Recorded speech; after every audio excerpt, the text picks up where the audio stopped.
Hello, Aquarius. Welcome to the Plaid Sheep Oracle.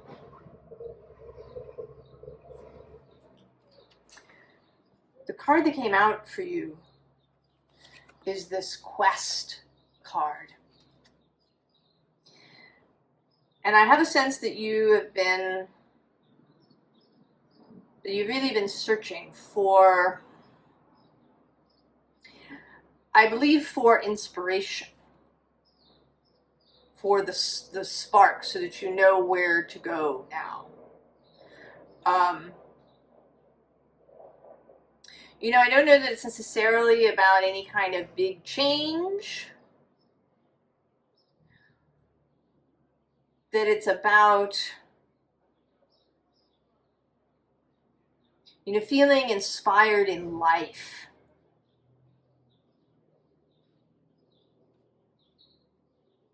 To feel excited to wake up in the morning.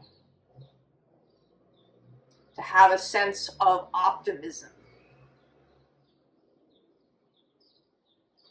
To have a sense of a beautiful future. And it may be that that's been in short supply. I certainly wouldn't blame you. It is a lot. It's easy to feel overwhelmed.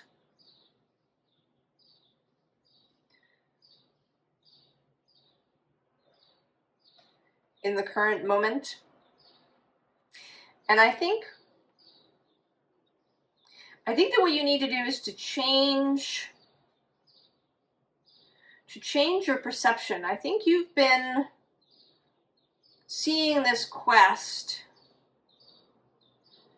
in a kind of duty way, or what you should do, what you're supposed to do, what you've been fated, or what your destiny is, or something in that way.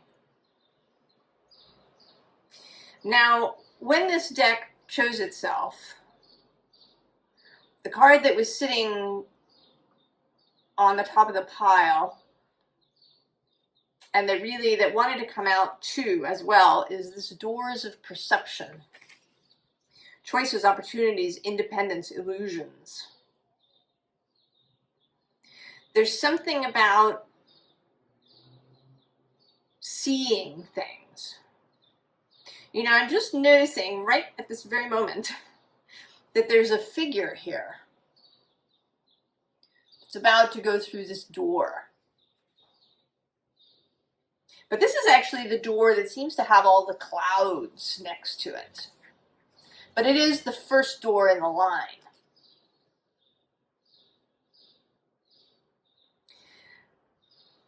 And that maybe it's this first door that's the should door. And you're hesitating because perhaps it doesn't feel right. There's something about it. And the truth is that there's all these other doors.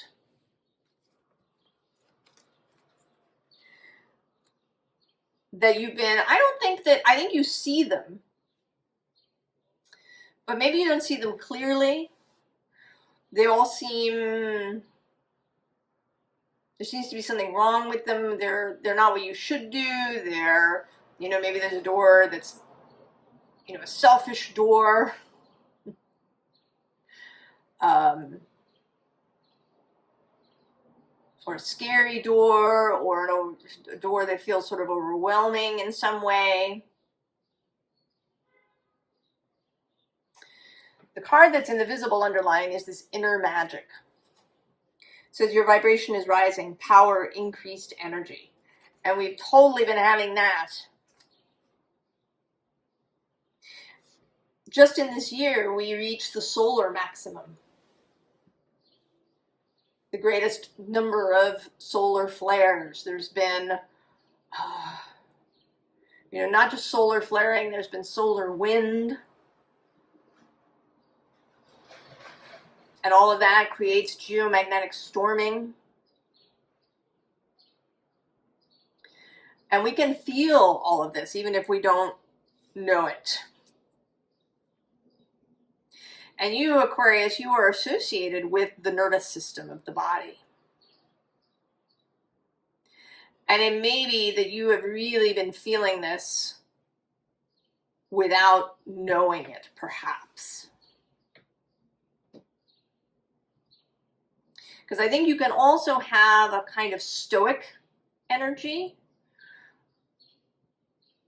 You're the water bearer, the water, the kind of emotional consciousness space is encased in something rather than being allowed to flow free.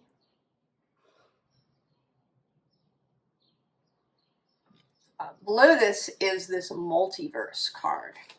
It says, expand your mind, quantum travel, the big picture. But mostly I'm just seeing this as a kind of storm image. That these clouds are all swirling, that this is kind of the eye of the storm. And then the unseen underlying is sweet surrender. Let it go, releasing earthly attachments, clear the air.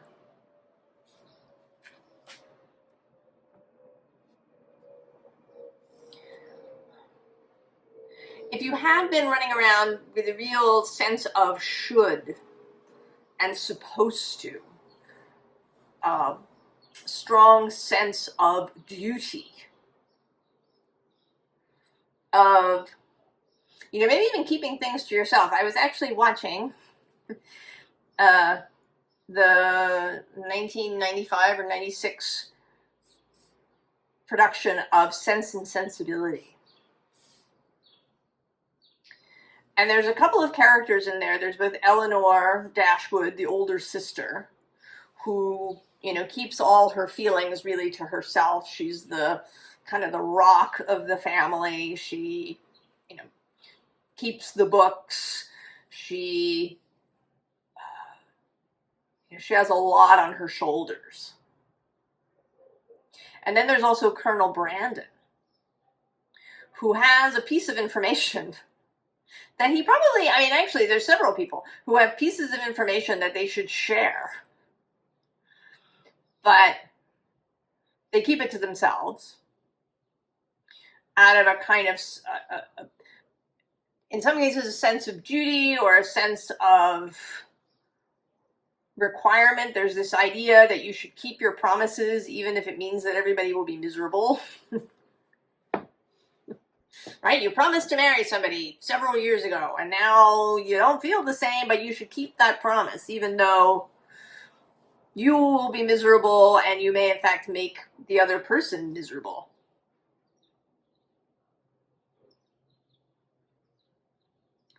So this sense of sticking to something,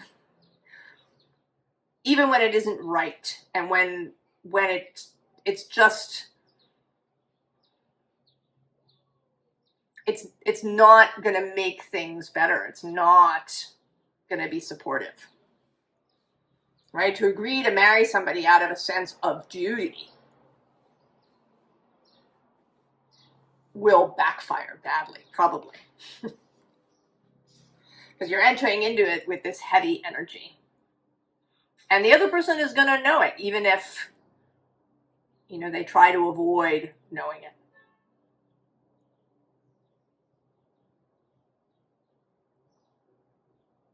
So releasing some of this, releasing weight that you've been carrying. We get to the 7 of air, and this is actually an Aquarius card. It is considered moon in Aquarius in the tarot tradition. The tarot, if you didn't know, uses the Chaldean decans. Decans are the divisions of each sign. There's 3 in each sign. 10 degrees decan. But astrology uses a different decan system. And in astrology, the 3rd decan of Aquarius is actually guided by Venus.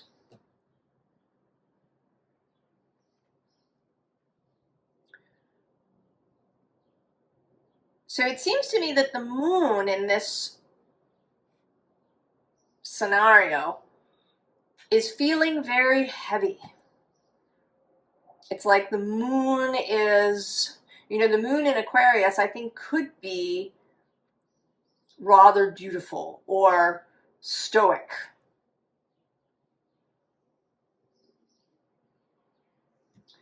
Where Venus might counsel a more open approach. You know, that that fulfilling your own desires when they're really heartfelt is going to be good for everybody, including you. The bottom of the deck has this messenger of fire. And she often looks to me a little worried. She's got this kind of constricted arms across the chest posture. She's looking over her shoulder. And maybe there's something you've been wanting to do, desiring to do, or that you've been hoping for inspiration, but you've also been a little afraid about, you know, where it might send you.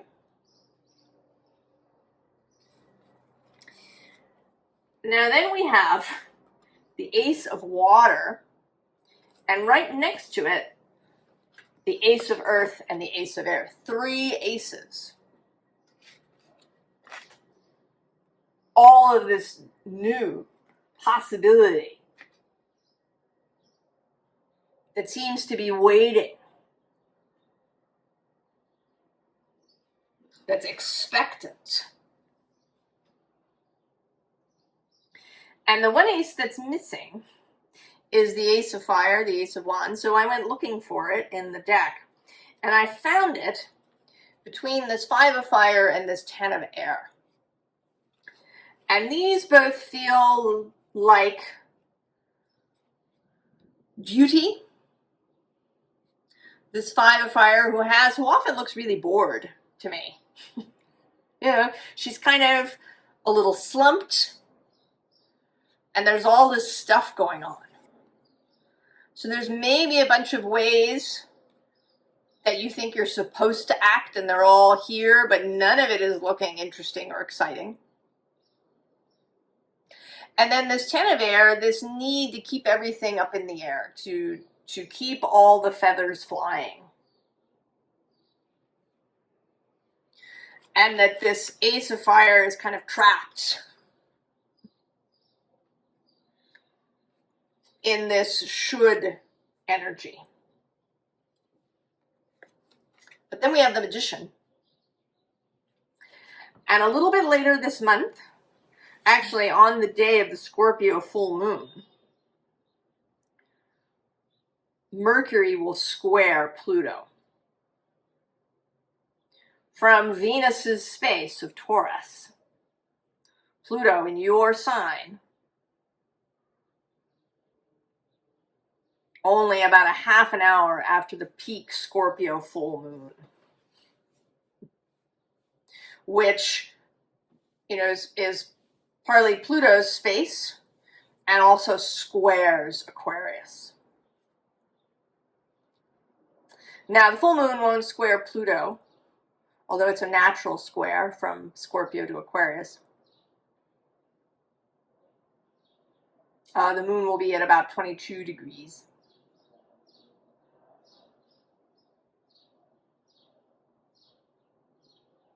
We'll be trining the nodes of fate.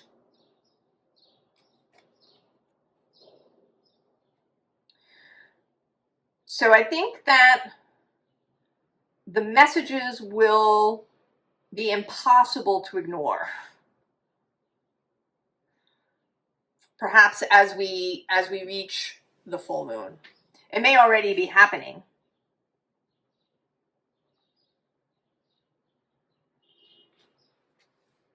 Right, this sense of magic.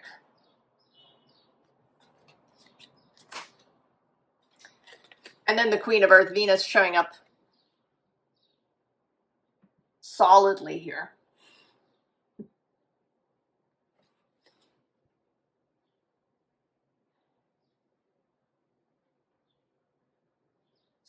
A real vision of desire and a very I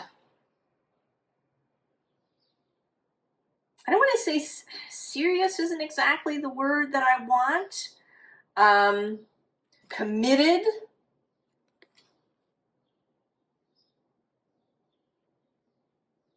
focused.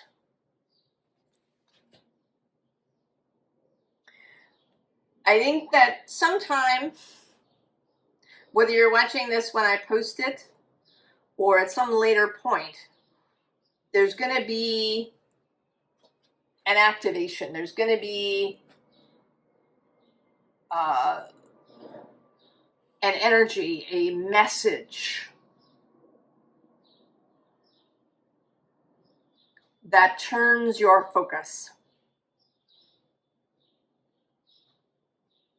to what it is that really inspires you, so that you can take advantage of all of this initiatory energy of these aces.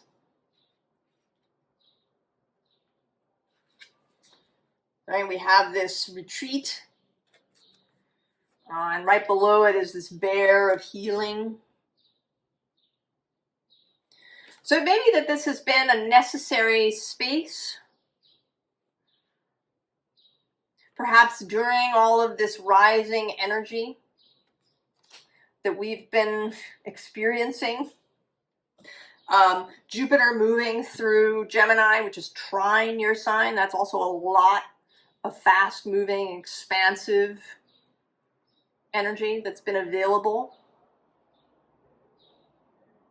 It may be that just holding your ground has been the appropriate response. The bottom of this deck is the energy that's arriving.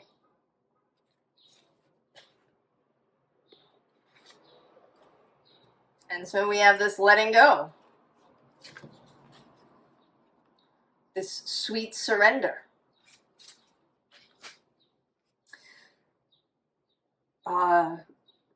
I sort of see her as like snapping her fingers.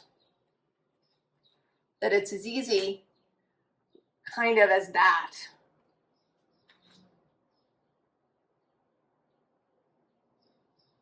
That you'll be able to release all of these shoulds, this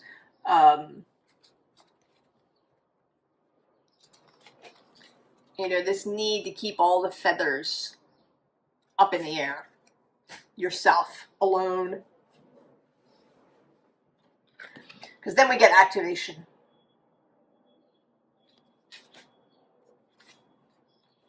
And this gratitude card where she is, receiving all of this golden rain.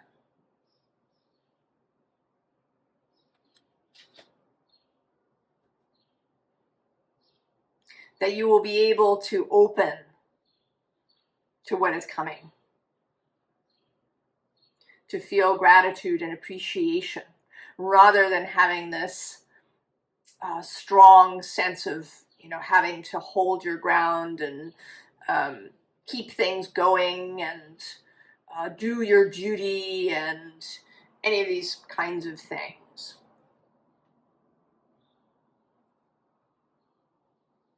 Another aspect that's happening later this year, I don't know exactly when it happens, but Uranus is going to move into Gemini for a little while. And that may help too, because he's been squaring you all this time in Taurus. And although he is one of your guides, it is still a squaring energy that's been happening. And I think, perhaps you've been leaning on the Saturn end. With Saturn and Uranus both as your guides, you've been leaning on Saturn. Seeking structure and stability and containment as all of this energy has been moving and rising. But when he moves into Gemini, that's also kind of an activation energy. Now he'll be back into Taurus for a little while, through the end of the year and then into next spring, before he moves fully into Gemini. But I think that it will be a bit of a relief for you.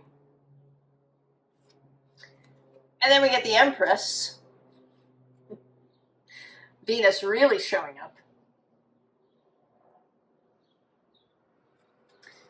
With this Princess Page of Wands underneath, this changed perception, this inspiration arriving. And interestingly, the bottom of the deck here is this 5 of discs, which is worry, but you know, this feels like often finding the place. You know, it isn't that this bee is left out. This bee is suddenly discovering that she can go into this structure, into this church, into this space. That she hasn't been locked out. She's been standing out there because she thought she had to. But she realizes now that she doesn't have to. So we get 4 of Swords, recovery. 4 of Pentacles, power.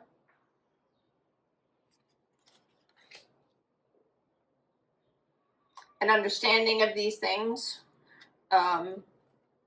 We have sorrow and the moon here, but they feel less heavy. It's like, it's kind of like seeing the sorrow as moonlight. That there is a perceptual element. That there's an understanding that you have this innate stability. With the 4 of Swords and 4 of Discs. That it's there with you. That it's not dependent on you doing X, Y, or Z.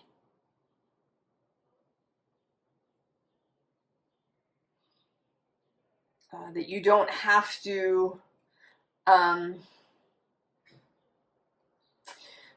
think we do need, as human beings, to mind ourselves, to do that which nourishes us, to get enough sleep, to eat well, and these things. But we can form this, right, this sense of work, of duty, that we have to work at these things.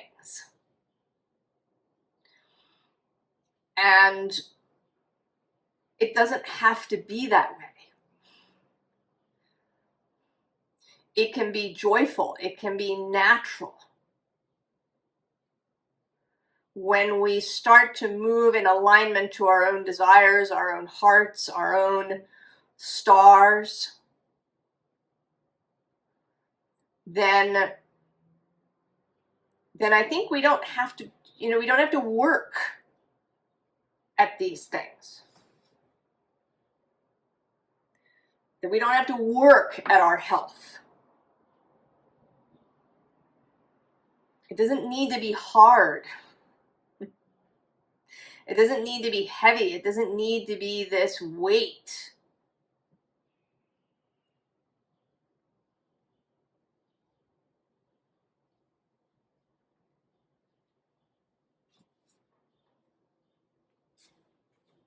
And there you are, the 6 of Axes, the 6 of Swords, with this beautiful Knight of Blues underneath, and actually the Knight of Jazz below that.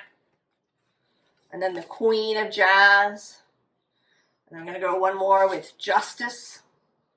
Oh, and there's Pluto. Death. Oh, and Uranus, kind of. The Wheel of Fortune. And the Sun.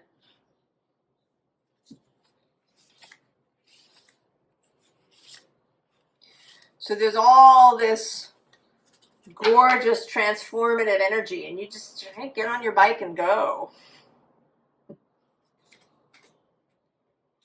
The bottom of the deck, 6 of Jazz, 6 of Wands.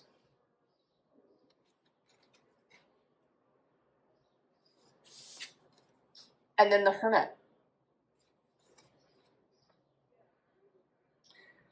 Your values, your choices, your star. And here with the Queen of Blues and the 10 of Blues, Queen and 10 of Cups.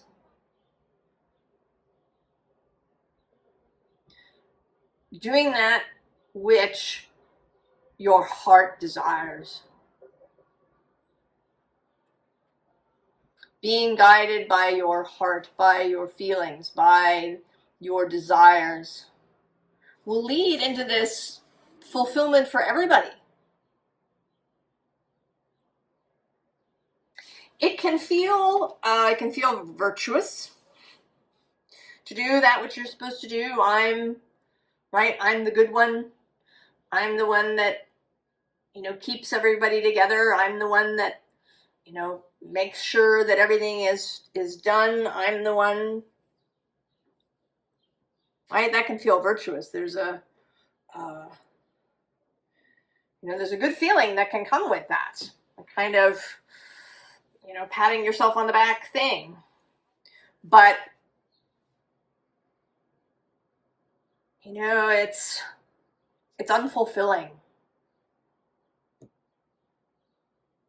At least it's unfulfilling now. Perhaps there was a time when that was appropriate and what you wanted to experience.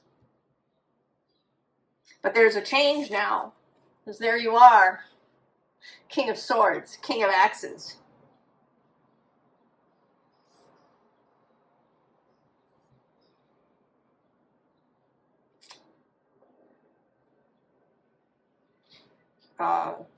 Personal authority.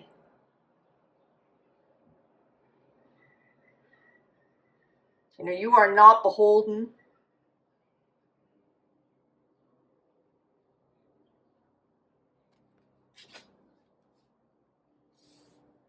You can make your own choices.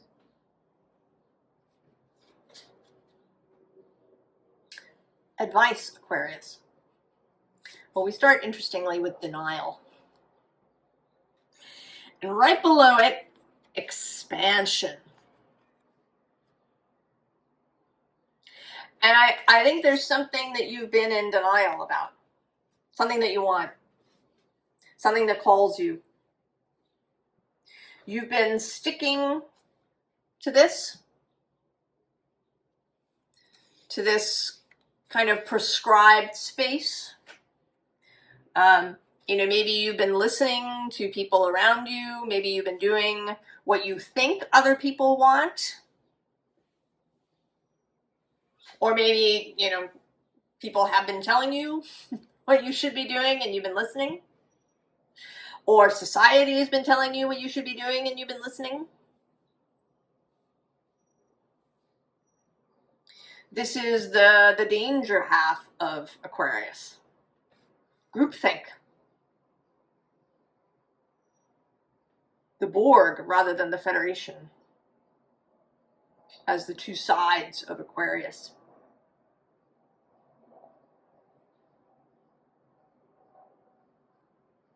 Sometimes also radicalization, extremes.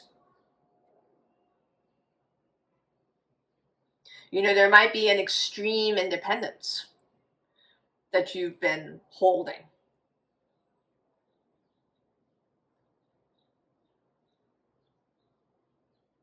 That has prevented you from going towards what you really want, to what you really desire, what calls you, whatever this expansion is.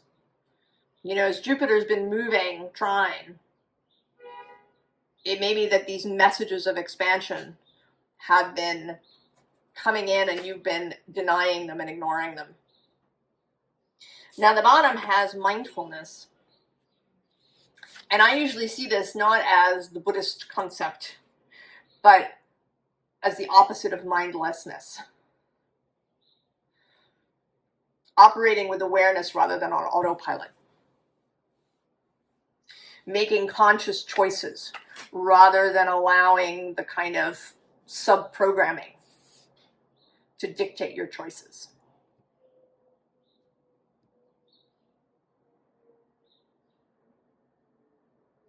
So interestingly, here we have innovation, and on the other side we have knowledge. So,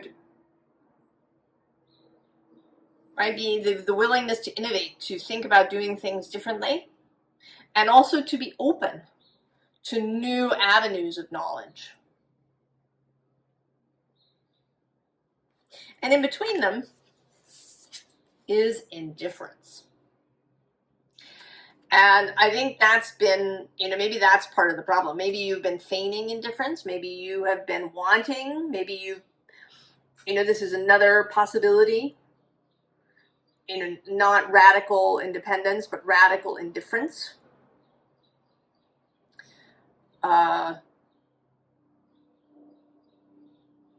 Deciding that you're unconcerned, that you have no skin in the game, that you don't care about what's going on.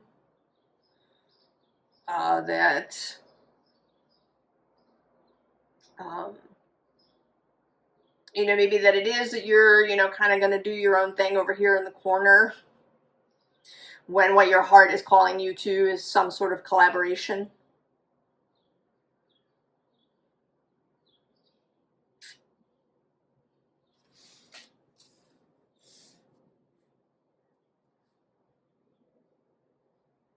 So the advice here, I think, is to allow the innovation that's coming. Whatever this incoming message, inspiration, renewed perception of choices,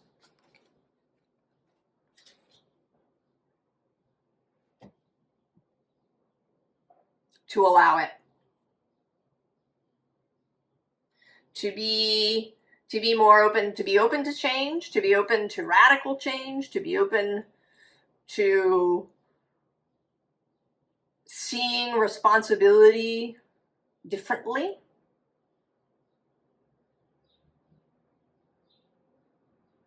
To seeing structure differently.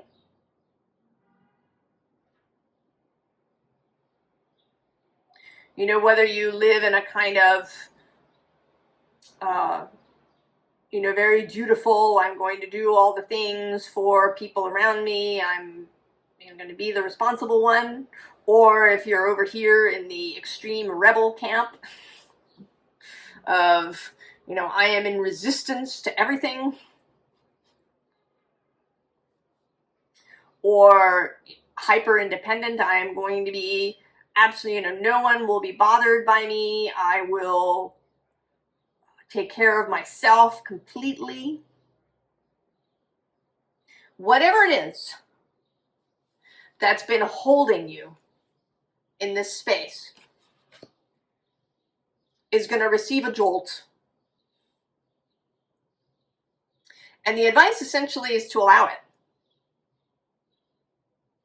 To open your mind, to be willing to see the new possibility.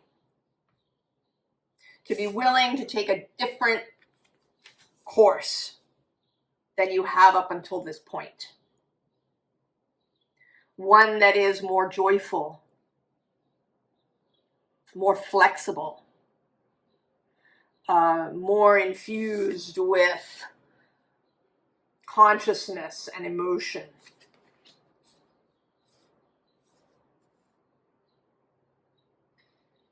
I hope you're excited about this, Aquarius. I hope that you can feel it as that this expansion will actually be a relief, an opening, a joyful thing. And that is how you experience it. I wish you the very best, Aquarius. And I will see you next time. So long.